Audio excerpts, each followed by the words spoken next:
it bothers me that I can't reach everybody, because I try so hard. I pray to try to reach more of you, because I know what it feels like. I was there. I know what it feels like when you know you can do it, but it seems like it's just outside your reach.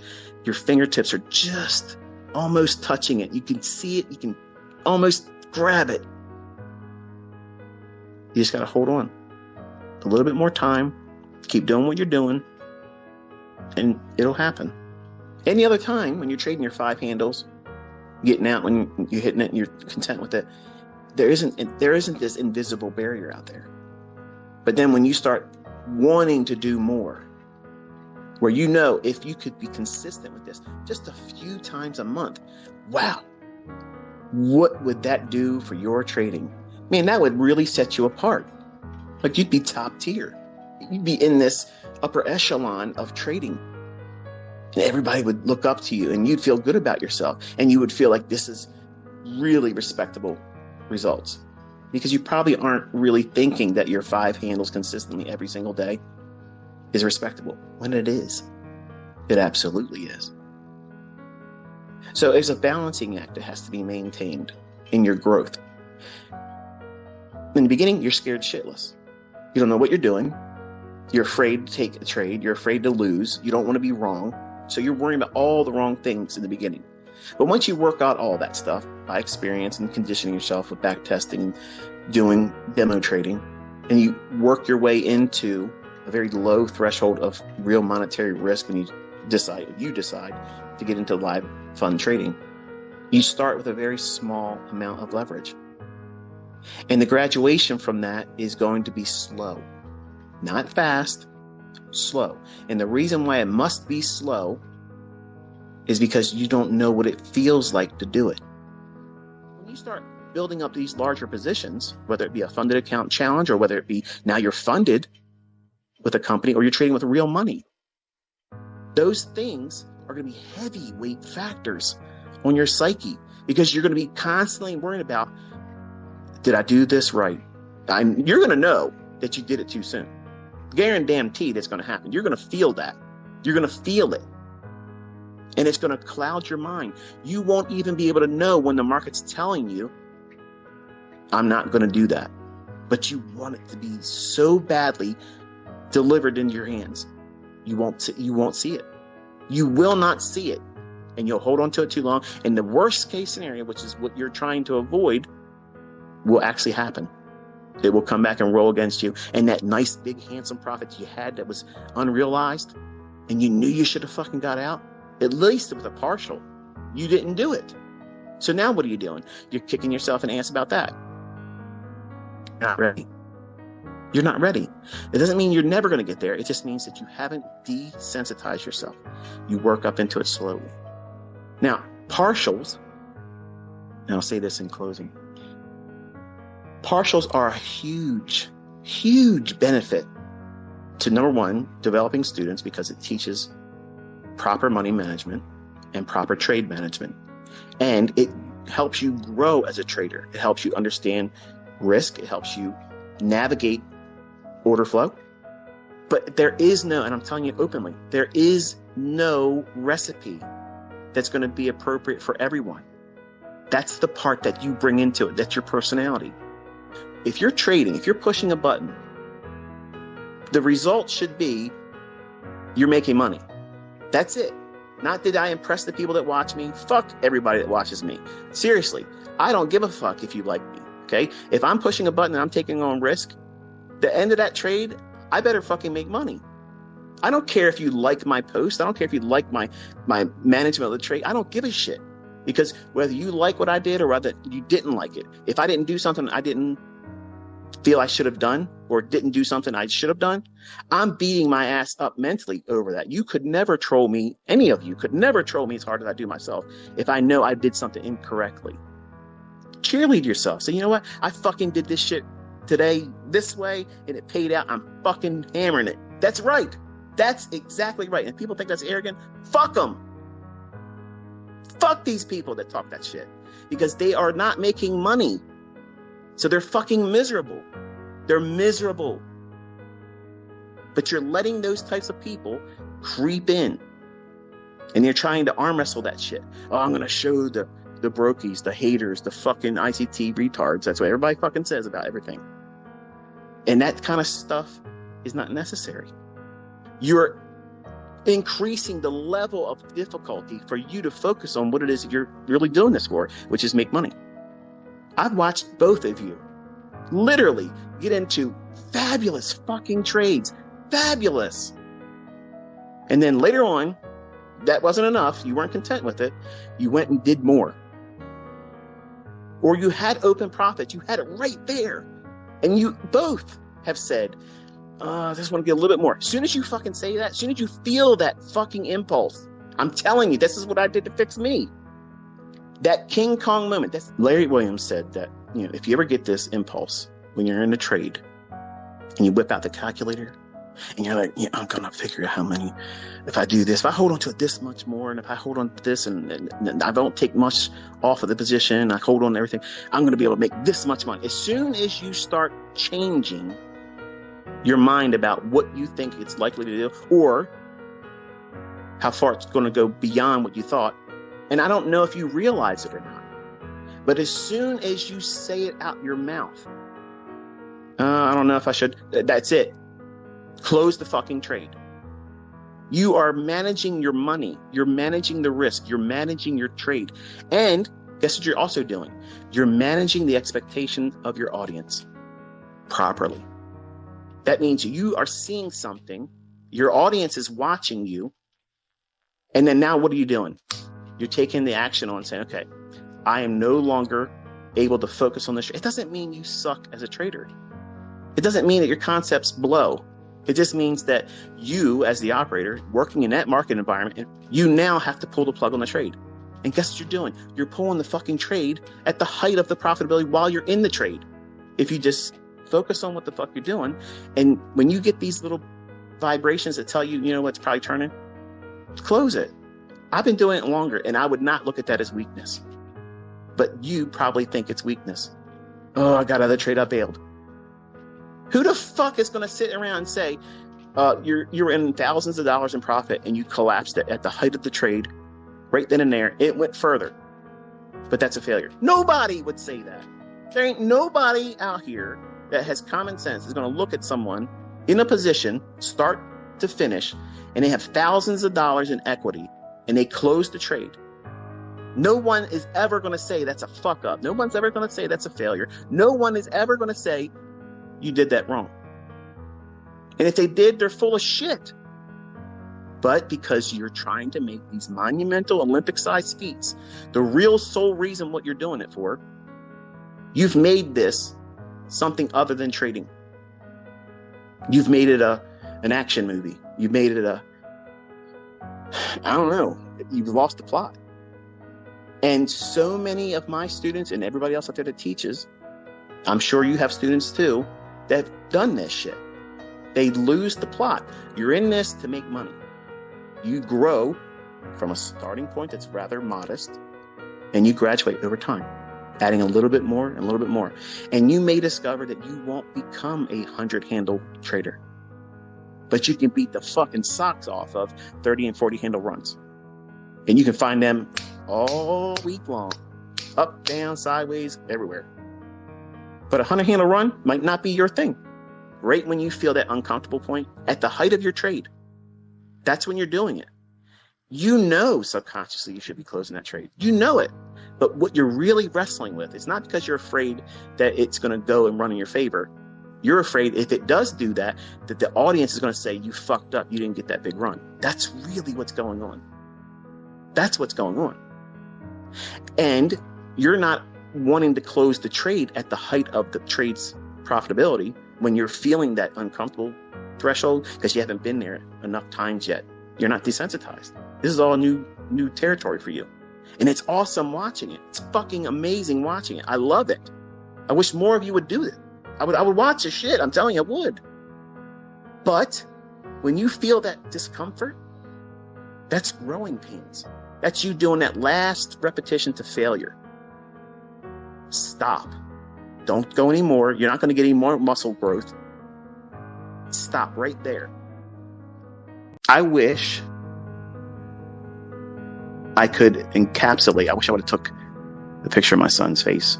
You know, I was talking to him in front of Caleb last night. I said, how does it feel? How does it feel to see what you work all week to earn at a coffee shop, putting up with fucking ignorant, fucking self-entitlement pieces of shit, talking down to you,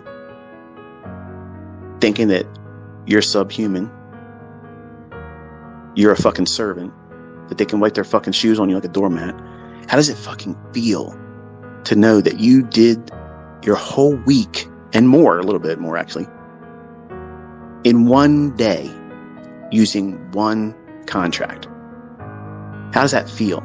He goes, I'm wasting my time, Dad. I'm wasting my time doing this. And that's exactly the fucking target I was aiming for. That was the fucking target I have been aiming for all year long with this boy. And I have been peacocking like a motherfucker around this fucking house, flaunting my ass in front of my wife, saying, yep, I fucking told you. I told you it would happen. I told you. I fucking told you. And this ain't it. He's going up. He's going to fucking arrive at every fucking goal he's ever had, because the look on his face last night said it all. Fuck working. Fuck a fucking job. He's made the best ever decision to not go to college. It's exactly what I fucking want him to do, because college education, that might be great for some people, but guess what? If you're listening to me, you're not a fucking worker. You're not a fucking servant. You're not a fucking pissant. You're somebody that's going to go out there and grab it by the fucking throat, throttle its fucking ass, and drag it back home because it's yours. You fucking took it. That's how it's supposed to be. That's exactly how it's supposed to be. This world owes you fuck all. It doesn't owe you shit. You got to go out there and take it by fucking force. And if you ain't paying attention, looking around, everybody that's blind to this shit, they're trying to make it impossible for you to have your own fucking way in this world. They're trying to strangle it from every one of you. All of you need to pay attention, because it's going to be crunch time here real fucking soon. You need to fix the shit that's broken in you. Identify it. Don't hide from it. Adversities are obstacles right now that are easily overcome when you identify them and put your fucking boot on their throat. Choke the fucking life out of these things, because adversities are an illusion. They're an illusion. That's all they are. These are things, they're not even fucking tangible. They're in your head. What if I fail? Okay, describe what that looks like. What does it taste like? Does it have a smell? Fuck no, it's not real. It's a fucking emotional thought, okay? It's your response to a negative fucking thinking of many times never happening. How many what-if thinking events have you had just this fucking week that you worried about, you had anxiety about, you stressed about, that never even fucking happened? And all that time and the energy that you wasted and concern that you applied to that. How much better would you have been if you had taken that, redirected it into something positive and saying, see, you're not effective anymore. You can't hold me back anymore. I'm afraid to lose, ICT. I'm afraid that I'm going to take a loss.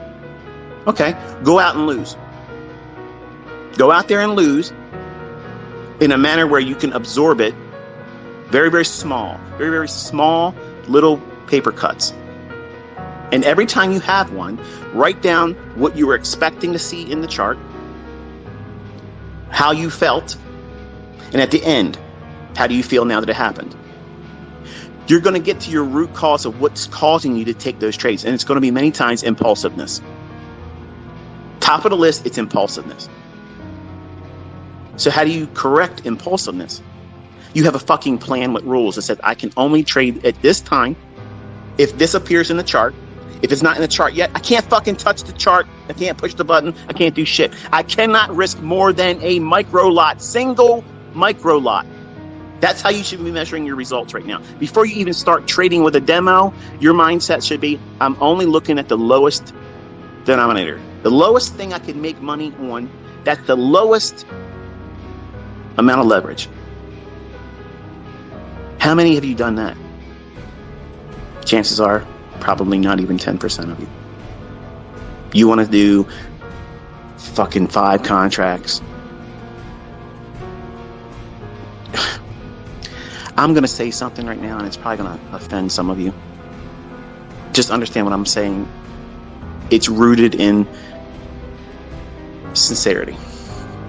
Some of you are literally walking around talking about how you're going to take $100 fucking account and turn it into an empire. Do you understand that while you may be limited in your reach for finances right now, and $100 is something you can obtain and use and speculate on? I understand that. But you're placing such an Olympic fucking feat on something that's highly unlikely. And you're placing so much emphasis on you're going to do it. And I'm all for confidence, okay? I'm not trying to be, hypocritical here. Cheerleading you and telling you this and do this. But you have to be properly funded.